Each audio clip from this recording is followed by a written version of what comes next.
Hey, this is conceptual questions number 16 through 41 for the chapter that we're currently doing, which is on momentum. For 16, it says a cannonball is shot from a long barrel cannon, and it travels faster than one shot from a shorter barrel cannon because the cannonball gets more impulse. For a short cannon, the time that it is really inside is not very long, but when you have a longer cannon, you do get the same force, but there's a much longer time of impact, and so that cannonball can be shot a lot further. For the next problem, which is number 17, it says a small economy car, which has a very low mass, so here's our small car right here, and a limousine, which has got a lot more mass than what the car does, are pushed from rest across a parking lot, equal distances with equal force. The car that gets the greater impulse, well, here they do get the same force. They really do end up with the same force. So we have both the car and the other one, and I need to go backwards. No, discard. And I need to start again. Sorry, guys. These are conceptual questions number 16 through 41 for momentum. You have a cannonball, and that cannonball is shot from a very long barrel cannon, and we're going to compare it to the short barrel cannon. We'll see that the cannonball coming from that long barrel cannon does travel faster, even though they both have the same amount of force working on them. So you'll notice that both of the F's in each equation are exactly the same size. And because those are the same size, there's something that's got to be different, and it's the time that those balls are inside of the cannon. So this ball is inside the cannon a lot longer than this one is, and because the second cannon is bigger, it has more time, and therefore it has a higher impulse. And that's the difference between the two. For number 17, you have a small economy car, so there's our small car. And we also have our great big limousine, so we know that this one has got more mass than this car does. But it says they're both pushed from rest across a parking lot, equal distances with an equal force. They say the car that receives the greater impulse is which one? Well, we know the small car is easy to push. There is less time to move that distance, so it doesn't get a very big impulse.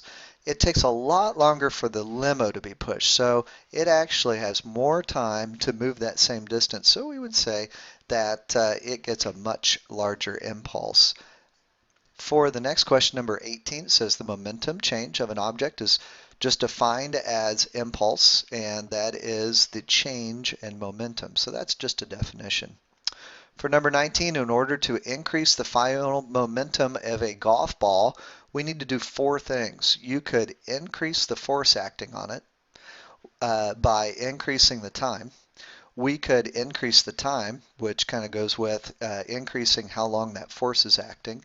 Increase the time of contact when we hit the ball, so there's another longer time.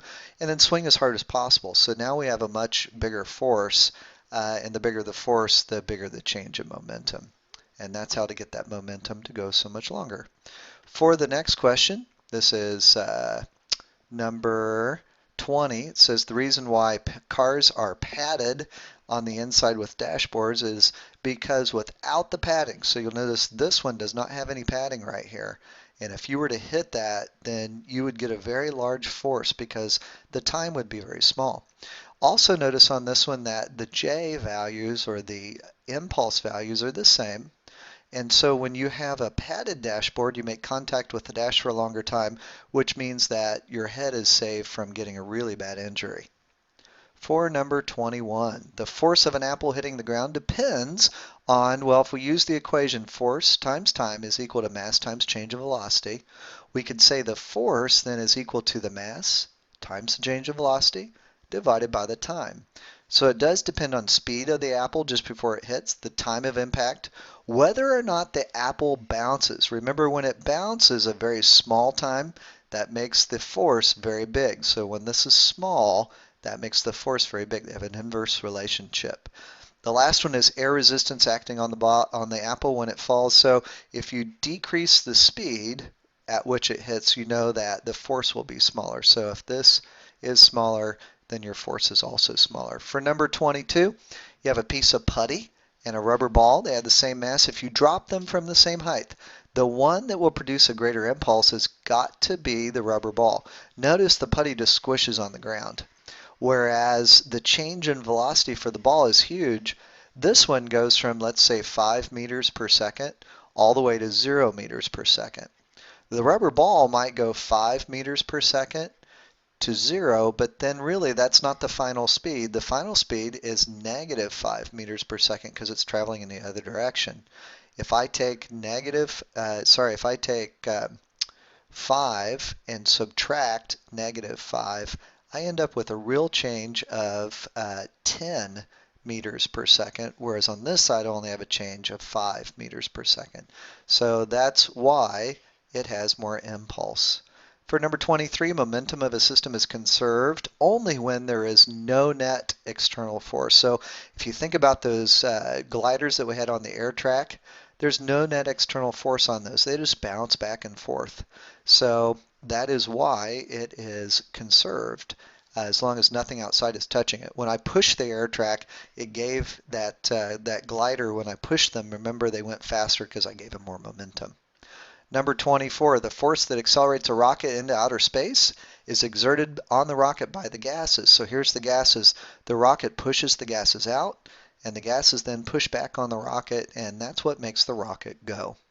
For number 25, if all the people, animals, and trains and trucks all over the world began to walk or run towards the east, the Earth would then spin a little bit slower, but it wouldn't really be measurable. We talked about that one in class too.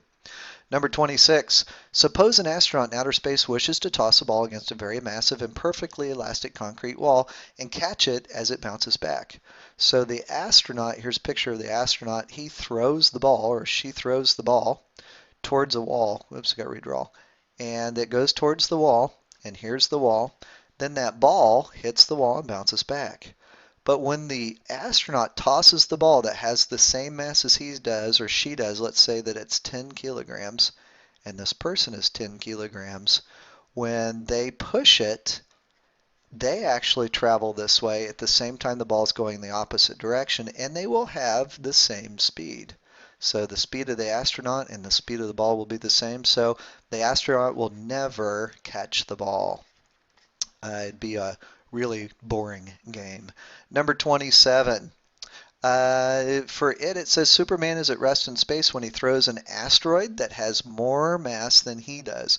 Which moves faster, the Superman or the asteroid? Here's the equation. We know the mass of Superman is much less than the mass of the asteroid. So in order to conserve momentum, because remember they have to be the same, Superman's speed has to be very high compared to the asteroid speed. The asteroid speed is going to be very small. For number 28, a person stuck on an ice, if you want to get off of that ice, as long as you have something you can throw, if this child had a ball and it threw it that way, that child would then scoot this way. So the ball goes in one direction and then you go in the other. So here you'd have to just throw something really heavy. For 29, a table tennis ball launcher is fired. Compared to the force on the ball, the force on the launcher is the same. Remember, the forces are always equal and opposite because of Newton's third law. Number 30, the speed of a cannon and a cannonball are the same if the mass of the cannon and the cannonball are the same. So notice that if you have a 5 kilogram cannon and you have an equally heavy 5 kilogram cannonball, if they when they get done, they both have to have the same impulse, and the only way for that to happen is if the speeds are also the same. Number 31, a table tennis ball launcher, so here's my table tennis ball launcher, is fired. Compared to the impulse on the ball, the impulse on the launcher is the same. We just said that. We know that the impulse of the launcher and the ball are exactly the same, both before and after. For the next one, number 32, when a cannon recoils, the speed of the cannon recoil is very small. So the recoil of the cannon, notice it doesn't go very far back, but that ball shoots really far out, is because the launcher is really big. The ball is really small, but you'll notice their impulses are the same. Number 33, They want to know where would it be safer to stand if you were firing a paper cannon or a cannon made out of something that was light and you tried to fire a heavy ball. You would be safer if you were standing in front. So if here I am, I'm standing in front and I'm really happy because I know that that ball is going to just drop at my feet, but that paper cannon is going to take Wile E. Coyote completely out. Number 34, the piece of putty, it has 2 units of momentum. It sticks to a bowling ball. It sets the whole thing in motion. They want to know how much momentum does the system have.